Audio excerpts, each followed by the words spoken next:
Okay, here I am with Mark Hill. We're out in Pennsylvania looking at some old iron, and he's going to tell us what we got. Okay, great. So what we're looking at here is pretty much the Henderson Wolfpack from the 2016 Cannonball. This is number 64, Dick Shappy's entry. This is serial number 378, 1912 Henderson, identical to what Carl Stearns Clancy and William Story took on the 1912 round the world trip. So this was a tribute bike that was built for the Cannonball to honor Carl Stearns Clancy's global trip. If we look right here, the bike with all the aces on the front fender, that bike belongs to Frank Westfall, and it was ridden by the kid who works for me, Tanner Witten, and it got perfect miles. It didn't get a perfect score. It came in 5 minutes late one night, and that was my fault because I had him held up trying to fix a broken rider on the side of the road. But that little Henderson right there ran the 2010 Cannonball and it ran the 2016 Cannonball, and it's never missed a mile. It's just like a clock, and it's taught 7 different riders to ride a single-speed Henderson. Fantastic. That's our workhorse, and its nickname is the Hummingbird. Okay. Yeah, and it has right now it has a 1913 engine in it, late 13, serial number 2005. What about our 92 machine? Okay, that belongs to Brian and Bonnie Pease. They're out of Vermont, and they found a Henderson frame that was found in a lake, and they nicknamed theirs the Lake Monster for Lake Champlain and Champ. And that's a 1916. Can't think of the number off the top of my head right now. Probably 5,000 series number. 1916 Henderson, short frame, kickstart, and actually has a foot clutch option. Most of these, all these bikes, with the exception of the 16 Model F, have hand clutches, but the 16 had a foot clutch also, and it's the only short frame here today. Okay. In the Detroit Henderson crowd. This bike right here was probably our smoothest, most powerful Henderson.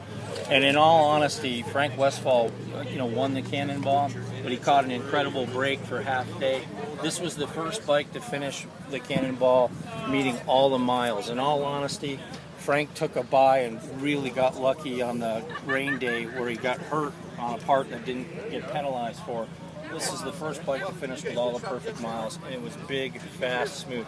This is the oldest known 13 engine. This is serial number 1195, and it was found in the Midwest, either Kansas or it was Oklahoma, somewhere in there the engine was found. This belongs to Bern Bramwell from Canada. This finished second in class and second overall in the 2016 Cannonball. Nice. Yep. In our okay, so that's a Survivor bike there. machine? That belongs to my friend Mr. Crouch.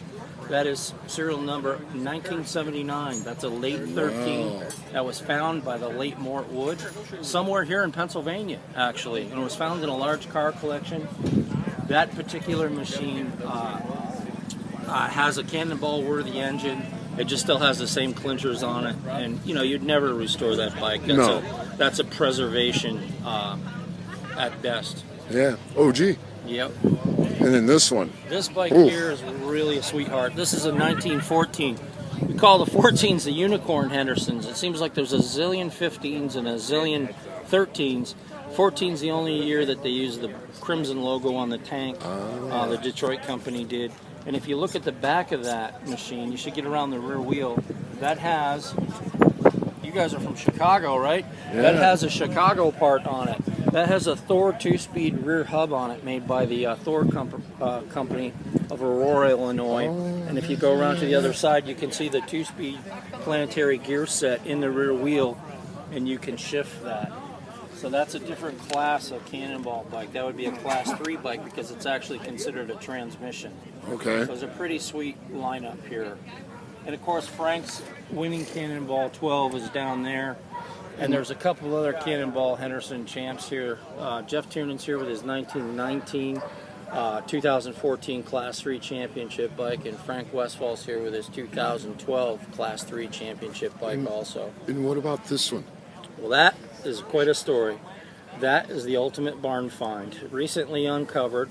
That's a Redding Standard, and it's sitting here with its Henderson brethren because if you look at the fenders, there was a fender company called the American Universal Fender Company, And Reading Standard, which was made in Reading, Pennsylvania, right down the street. Yeah. Reading Standard. Hey, Bill, this is the enemy right here from Milwaukee. He's a great guy. Bill Redenzel from Harley Davidson. So, anyhow, that's a Reading Standard made in Reading, PA, and it utilizes the same American Universal fenders. It was a pretty sweet piece. So it was great stuff in here. the barn and giving Yeah, love, Pat and Murphy just unearthed this. out we are for some sunshine. How lucky we are. Yeah. Good to see. Well, fantastic. As you can see, Mark's a pretty busy guy. Place is swarmy. A little bit later, we're going to get to hear Henderson 4-cylinder motor. That's all for now.